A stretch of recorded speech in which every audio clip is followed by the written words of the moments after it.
Good day, everyone. I am Maricor Labrador, and today I will discuss my topic. It's all about the natures of the curriculum and to find the major conceptions like types, components, and purpose.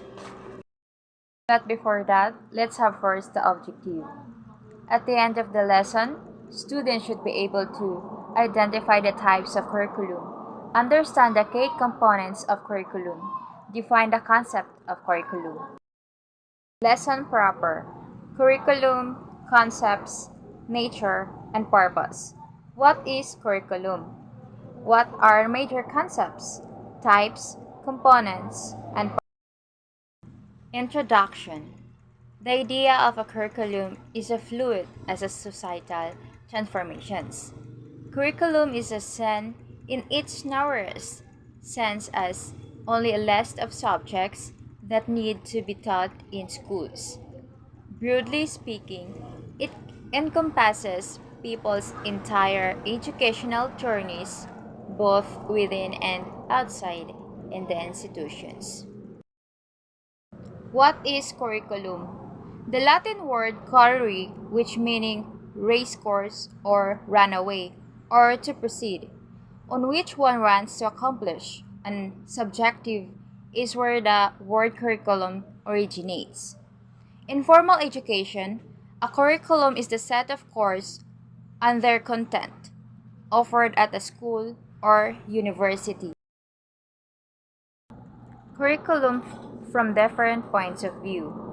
Traditional points of view of the curriculum. The conversational wisdom of the early 20th century stated that the curriculum was a body of subject or subject matter prepared by the teachers for the students to learn. It was equivalent to the terms syllabus and course of study. Robert M. Hutchins' point of view. He views curriculum as permanent studies, where the rule of grammar, reading rhetoric, and logic and mathematics for basic educations are emphasized. So, he emphasizes the importance of foundational skills and knowledge as the core of a strong education. Second is Arthur Bestor. The essentialists believe that the mission of the school should be intellectual training. Hence, curriculum should focus on the fundamental intellectual disciplines of grammar, literature, and writing. It should include mathematics, science, and history of foreign language. So, Arthur Bester, he emphasizes the importance of intellectual strictness and mastery of fundamental disciplines as the primary goal of schooling. Third is Joseph Schwab. He said that discipline is the sole source of curriculum. Thus, in our education system, curriculum is divided into chunks of knowledge we call subject areas in basic education, such as English, mathematics, science, social studies, and others. Joseph Schwab's statement reflects a perspective on curriculum that emphasizes subject based organization and a strong emphasis on discipline. Fourth is John Dewey.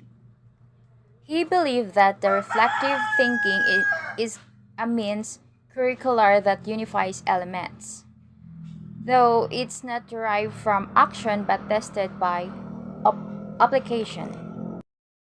John Dewey emphasizes reflective thinking as a unifying force, connecting different elements of learning and promoting deeper understanding.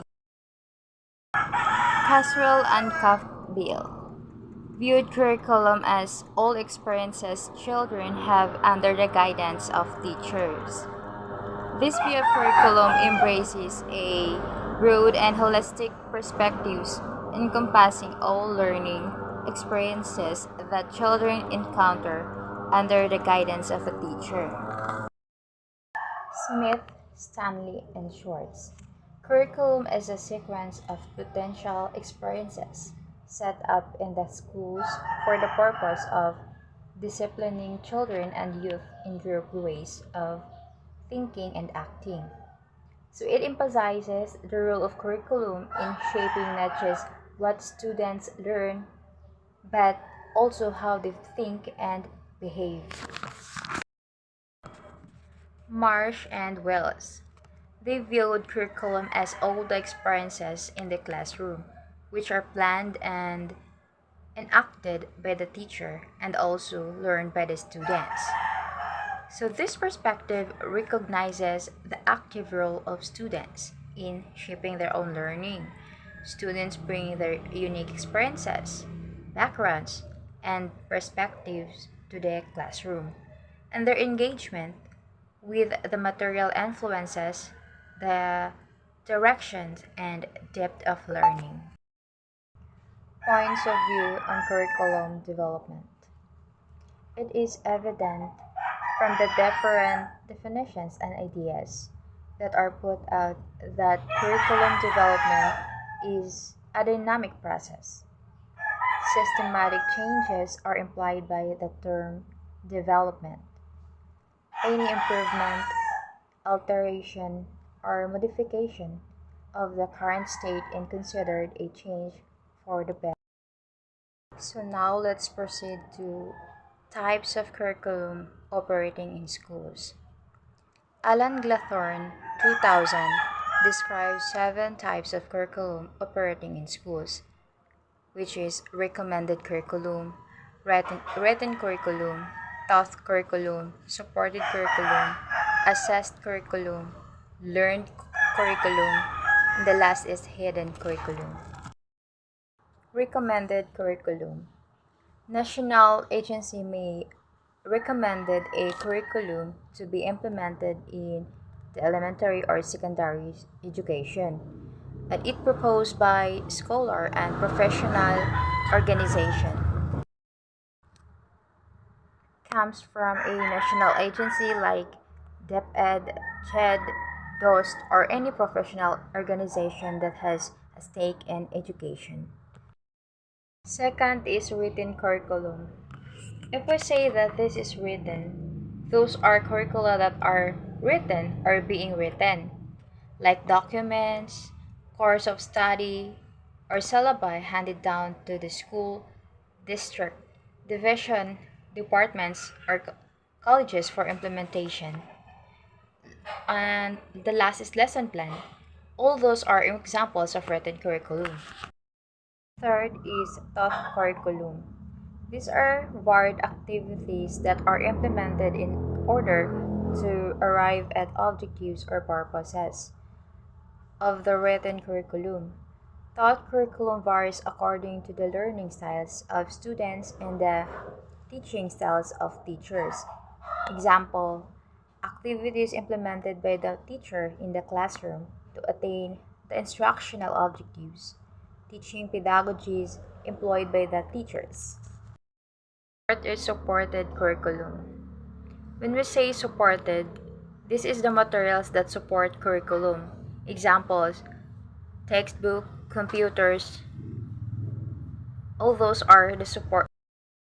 Fifth is assessed curriculum. This refers to a tested or evaluated curriculum. At the duration and end of the teaching episodes, a series of evaluations are being done by the teachers to determine the progressing. So when we say assessed, it is tested or evaluated. Sixth curriculum, which is the learned curriculum. This refers to the learning outcomes achieved by the students. Learning outcomes are indicated by the results of the test and changes in the behavior, which can either be cognitive, affective, and psychomotor. The last is hidden curriculum, unintended or implicit.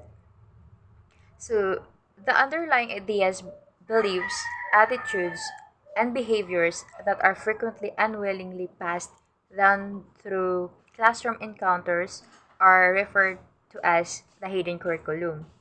These are the unwritten rules of education. So now let's proceed to the elements components of the curriculum. For most curricula, the major components or elements are aims, goals, and objectives, subject matter, content, learning experiences, evaluation, approach. Component 1. Curriculum aims, goals, and objectives.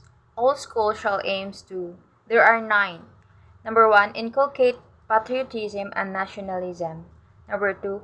Foster love of humanity. Number 3. Promote respect for human rights. 4. Appreciate the role of national heroes in the historical development of the country. 5. 5. Teach the rights and duties of citizenship. 6. Strengthen ethical and spiritual values. 7. Develop moral character and personal discipline. 8. Encourage critical and creative thinking.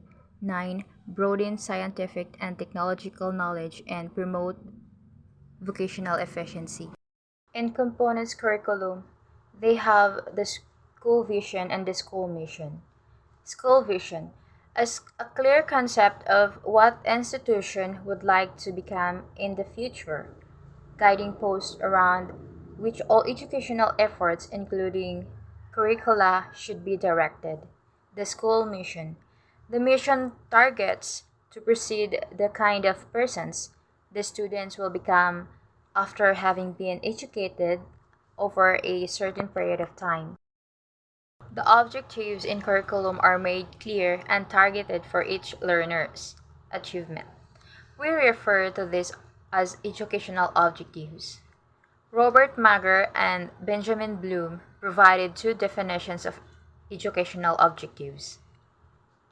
First is explicit formulations of the ways in which students are expected to be changed by the educative process, and second is intent communicated by statement describing a proposed change in learners.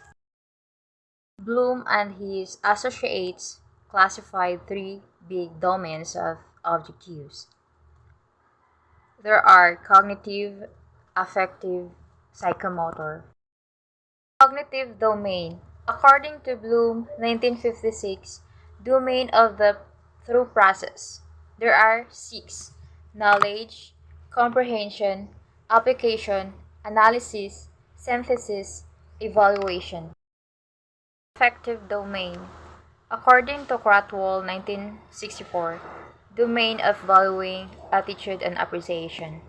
Receiving, responding, valuing, organization, characterization by a value or value complex.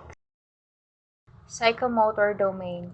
According to Sepson, 1972, domain of the use of psychomotor attributes, perception, set, guided response, mechanism, complex over responses, adaptation, organization. Conclusion. In conclusion, the nature of the curriculum is a dynamic and evolving concept. By engaging in critical reflection, ongoing dialogue, and intentional curriculum design, we can create learning environments that are enriching, empowering,